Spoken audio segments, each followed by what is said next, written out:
ఇంకోటి ఏంటంటే మొన్న ఆర్కే గారి కామెంట్స్లో జగన్మోహన్ రెడ్డి గారి జీవితంలో జరిగిన వెలికి తీస్తే అసలు జనాలు ఏం చేస్తారనేది ఆయన విజ్ఞతకి వదిలేస్తాను ఒక కామెంట్ చేసిన నేపథ్యంలో ఒకటి ఏదో వదిలేరు. నేను వచ్చి సోషల్ మీడియాలో ఇది ట్రెండ్ అవుతుంది. వైఎస్ భారతిరెడ్డి గారికి జగన్మోహన్ రెడ్డి గారికి మధ్య గొడవలు అయ్యాయి. ఈవిడ వెళ్ళి పంజాగుట్ట పోలీసులో జగన్మోహన్ రెడ్డి గారి మీద గృహహింస కేసు పెడితే చంద్రబాబు నాయుడు విజ్ఞతతో ఆ విషయాన్ని వైఎస్ రాజశేఖర రెడ్డి గారికి చెప్తే కూర్చోబెట్టి ఆ విషయాన్ని బయటికి రాకుండా ఏంటిది మ్యానిపులేట్ చేశారు. అలా ఆయన విజ్ఞతను ఉపయోగించి ఫ్యామిలీ గొడవ ఇది బయటికి రావద్దని ఇంటెలిజెన్స్ వాళ్ళకి చెప్పారు అంటూ ఒక న్యూస్ సర్క్యులేట్ అవుతుంది. మీ దాకా వచ్చింది. దగ్గర ఉన్న కథని హరికథ రూపంలో చెప్పడంలో నీ అంత పనికిమాలేదో ఇంకోటి ఉండరు. అరే ఇదే బాలకృష్ణ గారి కథరా అది. బాలకృష్ణ గారి ఇంట్లో జరిగిన కాల్పులకి లక్ష్మీపార్వతమ్మ వెళ్ళి రాయబారం చేస్తే అప్పుడు కావాల్సి వచ్చింది నిజంగా లక్ష్మీపార్వతమ్మ ఎంటైర్ నందమూరి కుటుంబానికి, ఇంక్లూడింగ్ నారావాళ్ళ కుటుంబానికి కూడా. ఇదే రాజశేఖర రెడ్డి గారు ఇచ్చిన మెరిసి పిచ్చోడి సర్టిఫికేట్ చేతులు ఎట్టి అలా సుబ్బారావు గారి ధర్మం అని కోర్టు త్రూగా బయటపడ్డారు. దీన్ని మట్టుకు మలిచి గృహహింస అంటే ఫస్ట్ థింగ్ జగన్మోహన్ రెడ్డిది భారతమ్మది లవ్ మ్యారేజ్. రెండోది రెండు ఫ్యామిలీల సమ్మతంతో రాజశేఖర రెడ్డి గారు అండ్ భారతమ్మ గారు వాళ్ళ అమ్మగారు ఇద్దరు నాన్నగారు మొత్తం నాకైతే చిన్న కన్ఫ్యూజన్ ఉంది. కానీ ఆ కుటుంబ పరంగా ఒక ఒప్పందం ఉంది. నాకు కొడుకు పుడితే నీ కూతురుని నేను పెళ్లి చేసుకుంటాను, నీ కూతురు పుడితే నీ కొడుకుని నేను పెళ్లి చేసుకుంటాను. ప్రాథమిక ఒప్పందాలు చదువుకున్న కాడి నుంచి ఉన్న దగ్గర నుంచి ఎస్టాబ్లిష్ అయిన ఒక బ్యూటిఫుల్ జర్నీ. ఆ బ్యూటిఫుల్ జర్నీ నెరేషనే వాళ్ళ మ్యారేజ్. నీకు ఎవరికి తెలుసో తెలీదో నాకు తెలియదు కానీ భారతమ్మ రాజశేఖర రెడ్డి గారికి నెత్తి మీద దేవత. ఓకే, చాలామందికి తెలియదు ఆ విషయం. ఊరికే ఓవరాక్షన్ చేసుకొని తిరుగుతూ ఉంటారు. ఈవిడ అనవసరంగా గాబరా పడిపోయి ఏదేదో ఊహించుకుని హరికథ కాలక్షేపం. అలా మా విజయనగరంలో ముద్దుబిడ్డ ఉన్నాడు అజ్జాడు ఆదిభట్ల నారాయణ దాస్ గారిలో నువ్వు హరికథలు చెప్దామంటే ఆ మానవుడికే చెల్లింది అది. నీ బతుక్కి కిరసనాలు దొంగతనంగా అమ్ముకోవడం, దొంగతనంగా పేపర్లు లాక్కోవడం, అడ్డమైన దిక్కుమాల దందాలు చేసుకోవడం తప్ప నీకు ఒరిజినల్ ఎబిలిటీ లేదురా సన్నసి. అంటే దిక్కుమాల హరికథలు రాయిబాక్కు. మళ్ళీ ఎవరినో ఆడపిల్లని బలి చేసి ఆ గొంతుకోటి ఒక దరిద్రానికి తోడు పాపం ఆడపిల్లని కూడా అనవసరంగా అబస్పాలు అవుతుంది. రెండు విషయాలు చెప్తా. భారతమ్మ గారి విషయం, జగన్మోహన్ రెడ్డి గారి విషయంలో అనవసరంగా అవినాష్ రెడ్డి గారిని తీసుకొచ్చే సగం చెత్త చేసిన చెత్త పనికిమాలినదవ్వ. నువ్వు ఒక చిన్న పిల్లాడిని ఎల్లారు ముద్దుగా చూడు, మనం పక్కింట్లో పిల్లల్ని మనం చూడు చిన్నప్పటి నుంచి చేతుల మీద అక్క అక్క అని వాడు పెంచుకున్నారు. టైపులో అవినాష్ రెడ్డిని పెంచుకున్నారు. అసలు దౌర్భాగ్యం తెలుసా, సునీతమ్మకి భారతమ్మకి పంచప్రాణాలు ఎవరంటే అవినాష్ రెడ్డి. అవునండి, సునీతమ్మకు కూడా వాళ్ళు ఇరుమాలోకల్లో ఇవాళ షర్మిలను వీళ్ళు ప్రవర్తిస్తున్నారు. కానీ సునీతమ్మకి చాలా ఇష్టం మన అవినాష్ రెడ్డి.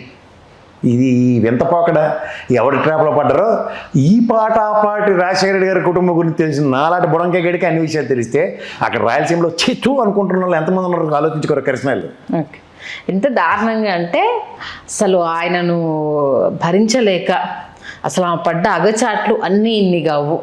అసలు ఆమె పడ్డ ఇబ్బందులు బయటకు చెప్తే జగన్మోహన్ రెడ్డిని అభిమానించే వాళ్ళంతా చీ అంటారు అన్నంత రేంజ్లో ఒక కథనం నైట్ నుంచి సర్క్యులేట్ అవుతూనే ఉంది. అది ముఖ్యమంత్రి గారిని చేయకపోతే ఏటో వద్దు అన్న కథలు మేము మొదలెడితే ఎక్కడ ఉంటావో చెప్పమంటే పొంకలు మేము చెప్పగలుగుతాం.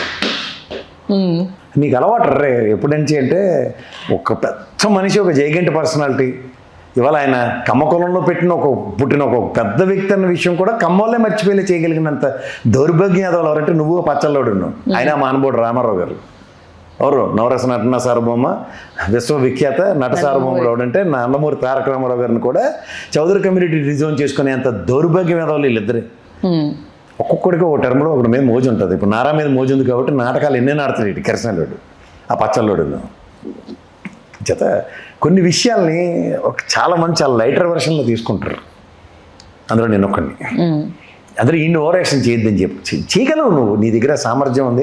అంటే ఏంటంటే దిగజారిపోవడం నువ్వు శనివారం దిగజారిపోతావు అంటే నిన్న కూడా దిగజారిపోయావు అర్థం. అదే కదా, అంటే ఒక ఆడపిల్లను రోడ్డు మీదకి తీసుకొచ్చేసి గౌరవంగా ఇప్పటి వరకు ఎక్కడా ఎలాంటి ఇష్యూలో భర్త కోసము దీనంగా రోడ్డు మీద అత్త కోడలు కావచ్చు, చెల్లెలు కావచ్చు, దీనంగా రోడ్డు మీద కూర్చొని ఉన్నారు తప్పితే ఏనాడు ఆక్రోషంలో కావచ్చు, ఆవేశంలో కావచ్చు, బాధలో కావచ్చు నోరు జారకుండా తమ నిరసన తెలియజేశారు తప్పితే.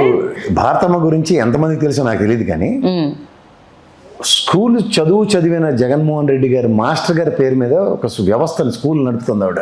అవును, 1000 మంది పిల్లలమ్మా, మానసిక వికలాంగులైన పిల్లలకి కానీ వాళ్ళ పౌష్టికాహారం అందించడంలో కానీ అండ్ వాళ్ళకి పుస్తకాలు అందించడంలో కానీ బట్టలు ఇవ్వడంలో కానీ షూలు ఇవ్వడంలో కానీ సొంత పిల్లలకు కూడా మనం చేయని దానికి 10 రెట్లు చేస్తుంది ఆ బంగారు తల్లి. అసలు వీడికి నోరు ఎలా వస్తుంది, వీడికి మనసు ఎలాగ వస్తుందో అర్థమైన చేత ఏ రోజైనా రాజకీయం ఆడిందమ్మా ఆవిడ? ఎక్కడా లేదు ఇప్పటివరకు, ఎక్కడ. ఇది ఎక్కడ దౌర్భాగ్యం నాకు అర్థం కాదు. అసలు ఆవిడ రాజకీయం మాట్లాడి ఆవిడ ఏదైనా ఓ పాచికేసానో లేదా రాజకీయంగా నేను నా అభ్యర్థులను 10 మందిని నిలబెట్టుకున్నాను అన్న మాటలు ఏమైనా ఉంటే మాట్లాడవచ్చు. ఇదేంటి ఇది అసలు నాకు అర్థం కాదు. గృహహింస కేసు పెడితే ఇంత అన్యోన్యంగా ఇన్ని సంవత్సరాల దాంపత్య జీవితం ఎట్లా నడుస్తుంది? నాకు చాలా ఆశ్చర్యం అనిపించిన విషయం సార్ ఇది. సీరియస్ గా 2 పిల్లలు, ఎలాంటి పిల్లలు ఆవిడకి? వాళ్ళు చాకుల్లటి పిల్లలు, ఎవరో కాదు, నేను కూడా కాదు, గౌరవ ముఖ్యమంత్రి గారు, నాటి ముఖ్యమంత్రి కూడా చంద్రబాబు గారే ఫ్లోర్ ఆఫ్ ద హౌస్లో ఆవిడకి యూకేలో వచ్చిన అడ్మిషన్ గురించి వరల్డ్లో ఉన్న టాప్ 50 పీపుల్కే వచ్చే దగ్గర అలాంటి అడ్మిషన్ వచ్చిన మా బంగారు పిల్లని గర్వంగా ముఖ్యమంత్రి చెప్పుకున్నాడు. అంటే తల్లిదండ్రుల సంరక్షణ, ఒక ఆడపిల్లల చదువు విషయంలో ఒక ఉన్నత శిఖరాన్ని అధిరోహించడానికి ఓ తల్లిదండ్రుల శ్రమ, అన్యోన్యత, అనురాగం ఖచ్చితంగా ఎంత పెన వేసుకుంటే దాని మీద ఆ మమకారాలు పెంచుకుని పిల్లల్లో చదువుతారు. వాళ్ళకు ఆ పేరు తేవాలన్నది అది ఎక్కడి నుంచి తేవాలి. ఇప్పుడు ఫ్యామిలీ డిస్టర్బెన్సెస్ కనబడుతుంటే పిల్లలు మానసిక సమస్య ఉంటుందమ్మా, వాళ్ళు చదువుతారా? చదవలేరు. ఈ చిన్న లాజిక్ కూడా, రే సన్నాసి ఇల్లరకం అల్లుండి తెచ్చుకోవడం కదా రే, పిల్లలు చదువులేడు చెప్పాలి, నీకే చదువులేదు, మీ ఇంట్లో వాళ్ళు మాట్లాడించే పరిస్థితి తెచ్చుకోకు దయించి. Okay please. ఇంకా నీకు మళ్ళీ చెప్తున్నాను, షర్మిలను చూస్తున్నావు, షర్మిల రాజకీయాలన్నీ చూస్తూ నువ్వు కూడా ఎల్లరకం తెచ్చుకున్నావు. ఈ 2 ఒకటని మాత్రం ఎప్పుడు అనుకోకు. మొగాళ్ళగా జగన్మోహన్ రెడ్డి గారికి భారీగా ఇచ్చాడు భారతమని ఆ అమ్మాయి కూడా ఒక బిజినెస్ ఆంటర్‌ప్రెన్యూర్లో తన పని తను చేసుకుంటూ కుటుంబాన్ని ఇలా 2 బ్యాలెన్స్ చేసుకుంటూ ఏ స్థాయికి పిల్లల్ని పెంచిందో చూసుకోర్రే. అదొక్కటి చాలు. వాళ్ళ ఇది చాలు రే. వాళ్ళ అన్యోన్యత గురించి ఇంక వేరే ఓ ఎలాబరేటివ్ అబ్రివేషన్స్ చెప్పక్కర్లే. ఏ కుటుంబంలో ఫ్యామిలీ డిస్టర్బెన్సెస్ ఉంటే చిన్నపిల్లల మీద ఎంత సైకలాజికల్ ఎఫెక్ట్ ఉంటుందో సోదాహరణంగా ఇలా వేణవాణి దగ్గర డబ్బులు ఎత్తిన అనుకుంటున్నా మార్కెట్లో రే పనికిమాలి లేదవా, నీకు ఎన్నిసార్లు లేదవన్నా నీకు సిగ్గు మాత్రం రావట్లేదు రే, ఎన్నిసార్లు దిగజారుతావు, నీకు అన్నిసార్లు అంత 10 రెట్లు తిట్టపోతే నా పేరు ప్రసాద్ కాదు. మళ్ళీ చెప్తున్నా, దయించి ఫ్యామిలీలో ఉన్న ఆడవాళ్ళని లాక్కో, నీ దిగజారుడుతనాన్ని ఇక్కడతో కట్టిపెట్టు. నీ బతుకు అతి దగ్గరలో బస్ స్టాండ్ అవుతుంది, నిన్నెవడు కాపాడలేడు కూడా. 3 ఏళ్ళు మిటమెట్లాడు, 3 ఏళ్ళు మిటమెట్లాడగలవు, తర్వాత నిన్నెవడు కాపాడుతారో నేను చూస్తా. నీకు 3 ఏళ్ళు కూడా ఇంకా దేవుడు ఫస్ట్ అలర్ట్ ఎలా ఇస్తాడంటే 2 ఏళ్ళ ముందు ఇక్కడ తెలంగాణలో ఎలక్షన్ ఉంది. ఈ 2 కనుక అద్భుతాలు జరిగితారే మహాద్భుతం. నువ్వు జమిలీ వస్తే చుక్కలే అన్నట్టు అంతేనా? చాలా తొందర కదా ఇంకా అది వద్దులే, మనం ఎందుకు ఫోర్కాస్ట్ చేయడం అనవసరం. కానీ ఒకటి మాత్రం నేను చెప్పగలను, శిశుపాలు నటుడికి 100 తప్పులు చేయించాడు దేవుడు.